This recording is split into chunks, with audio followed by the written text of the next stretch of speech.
আমি এর কোন কারণ খুঁজে পাইনি, আসলে একটাই পাই। বর্তমানে বাংলাদেশে না শুধু বিশ্বে বোধহয় যাদের উপরে চরমভাবে কারাগারে নির্জনবাস করে যেতে কারাগারের ভিতরে এরকম বাংলাদেশের মধ্যে আসলে এশিয়া মহাদেশের সবচেয়ে কঠিন যে হচ্ছে আইসিইউ কাশ্মীর, আর ওইটার মধ্যে সবচেয়ে কঠিন অবস্থা ছিলাম আমি। সে বড় দিতে যাবো না, একা রাত দিন 24 ঘন্টা একা, কোন সঙ্গীনের সাথে কারোর সঙ্গে কথা বলা, এমনকি মানুষ যদি দেখবো চোখে পাওয়ার কোনো মানুষ নেই, সামনে বিল্ডিং একটা খালি, পিছনে বিল্ডিং, ওদিকে দেয়া এদিকে দেয়া,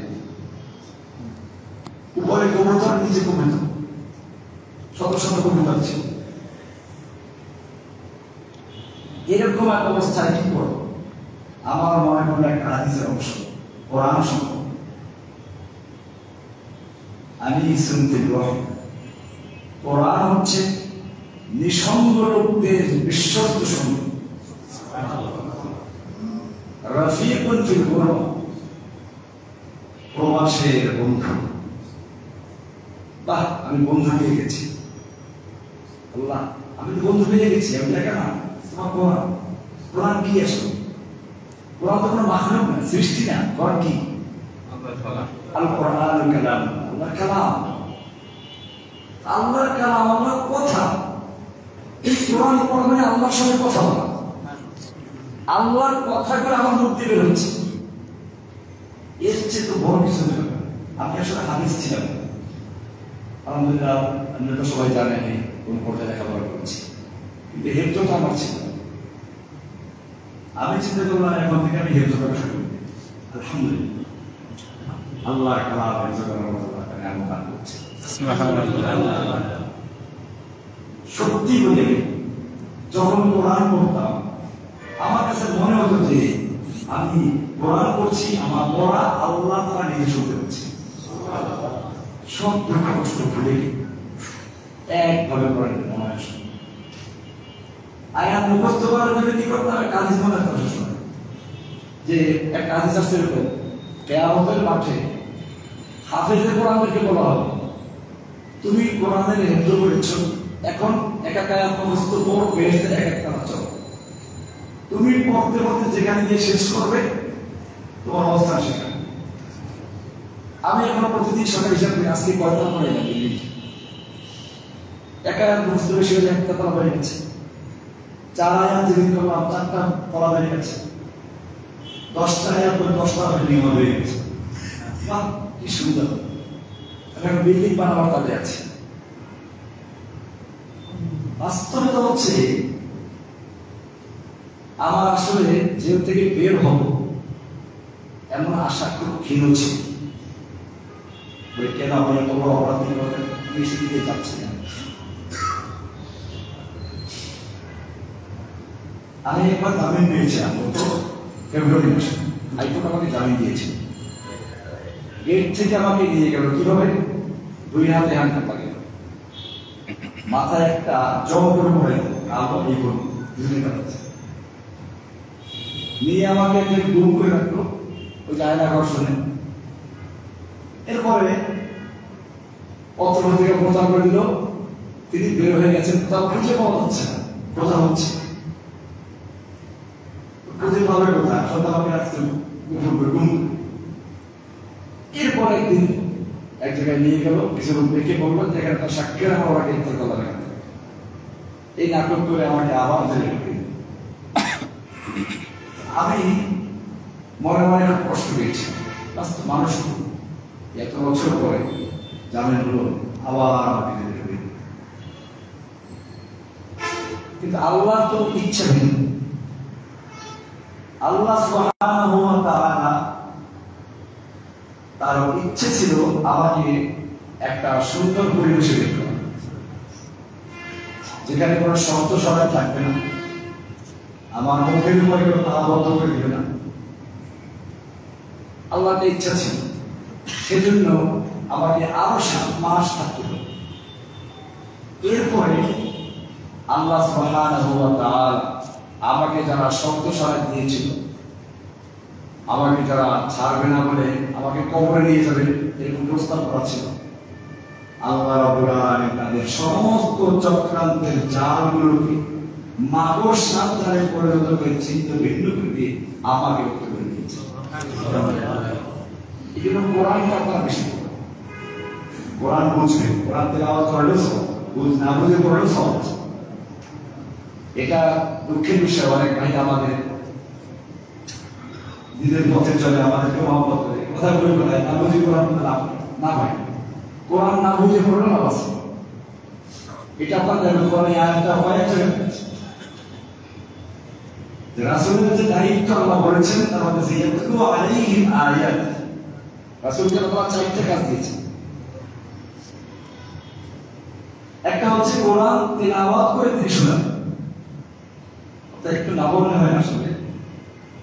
ইব্রাহিম আলাইহিস সালাম যখন খানায় কাবা নির্মাণ করেন, তো নির্মাণ করে আমরা দোয়া করি না? ইব্রাহিম আলাইহিস সালাম দোয়া করেন যে আল্লাহ আমি তোমার জন্য ঘর তৈরি করেছি, এই ঘরে তো শিক্ষক দরকার, তুমি তো শিক্ষক, ইমাম, ইয়াতলু আলাইহিম আয়াত, যিনি তোমার আয়াত তেলাওয়াত করবে, কি করবেন?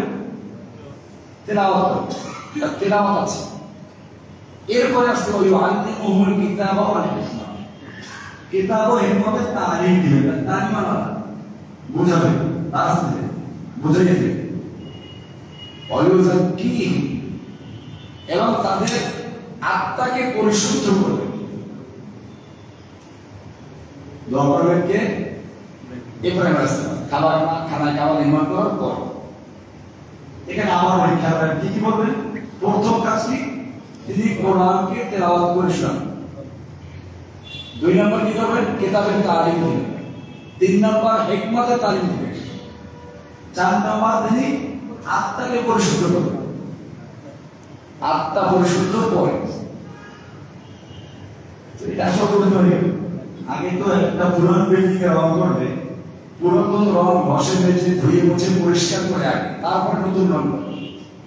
আত্মাটা তো পরিশুদ্ধ করবে আগে, তারপর না কি করবে? তালিম দিবে, নতুন রং। আল্লাহ তাআলা ইব্রাহিম আলাইহিস সালামের দোয়া কবুল করতে গিয়ে সূরা জুমার 2য় আয়াতে বলেছেন, والذي بعث في الأميين رسولا منهم يتلو عليهم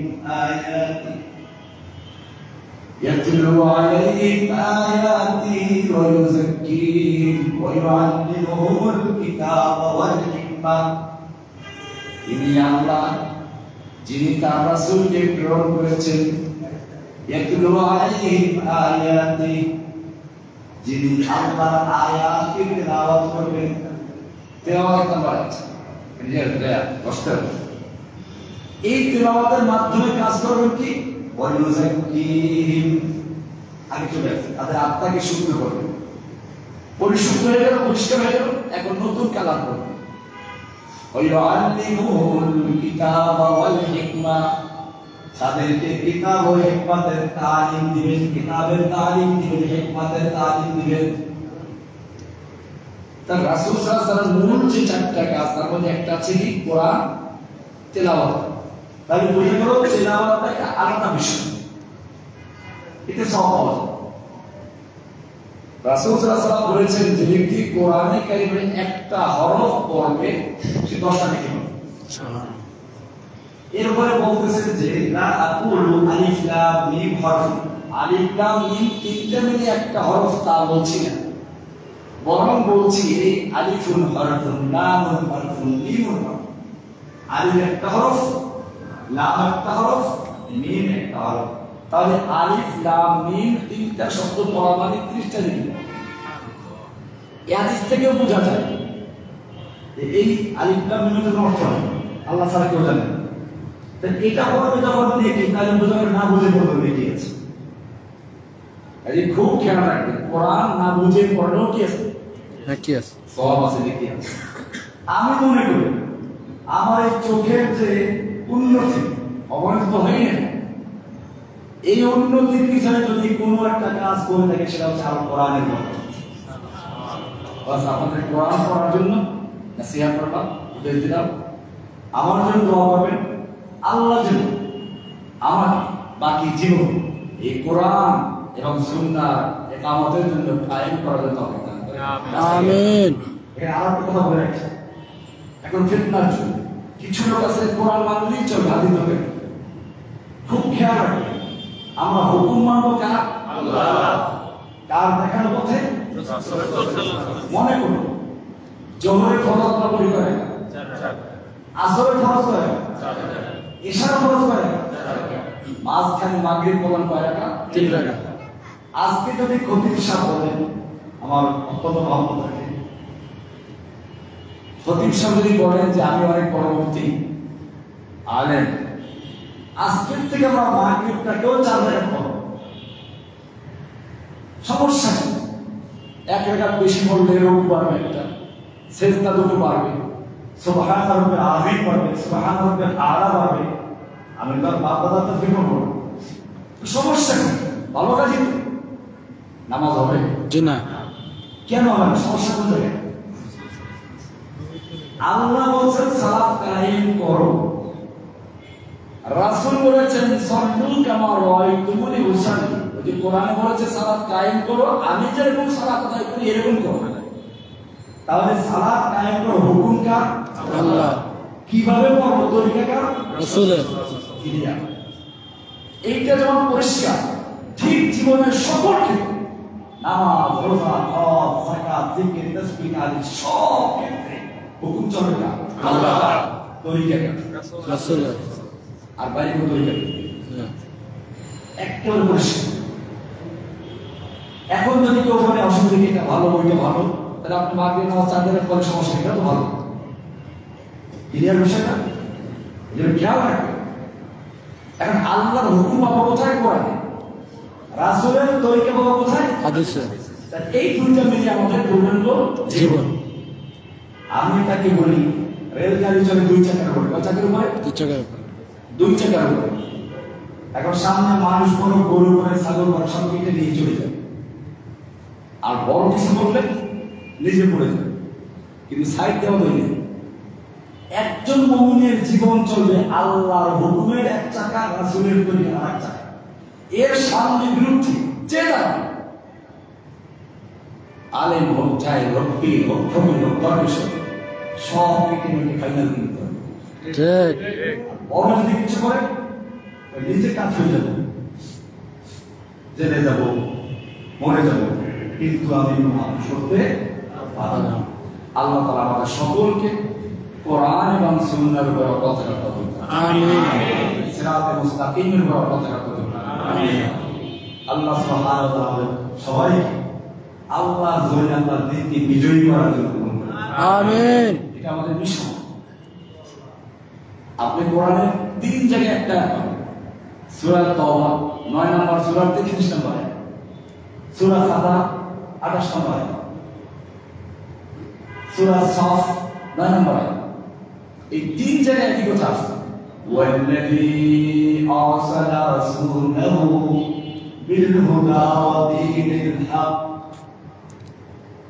তিনি আল্লাহ যিনি তার রাসূলকে হেদায়েত এবং দ্বীনে হক দিয়ে প্রেরণ করেছেন। কেন? আপনাদের এক কথায় প্রশ্ন করা হয়, আল্লাহ তাআলা সেই রাসূলকে হেদায়েত এবং দ্বীনে হক দিয়ে কেন পাঠালেন? উত্তর কি?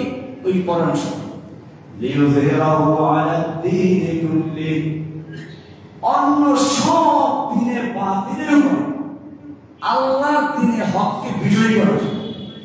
সুবহানাল্লাহ। তাহলে কি পেয়ে গেলাম? আল্লাহর দ্বীনে হকটাকে অন্য সকল দ্বীনে বাতিলের উপর বিজয়ী করার জন্য আল্লাহ তাআলা রাসূল প্রেরণ করেছেন। এটা নবীর কাজ, আল্লাহর জন্য দ্বীনকে বিজয়ী করা। আমরা যদি সেই কাজটা করতে ইনশাআল্লাহ রাসূলের দেওয়া সেই মিরাজের দায়িত্ব আমরা পালন করছি। আমি আপনাদেরকে আহ্বান করব যে আল্লাহর জন্য আল্লাহর দ্বীনকে বিজয়ী করার জন্য প্রত্যেকে যার যার জায়গা থেকে অর্থ দিয়ে, শ্রম দিয়ে, একটা আমরা চাবো ব্যক্তি জীবন, পারিবারিক জীবন, সামাজিক জীবন, রাষ্ট্রীয় জীবন, আন্তর্জাতিক জীবন সব ক্ষেত্রে হুকুম চলবে না, তরিকা চলবে না, আল্লাহ তাআলা তৌফিক দান করুন।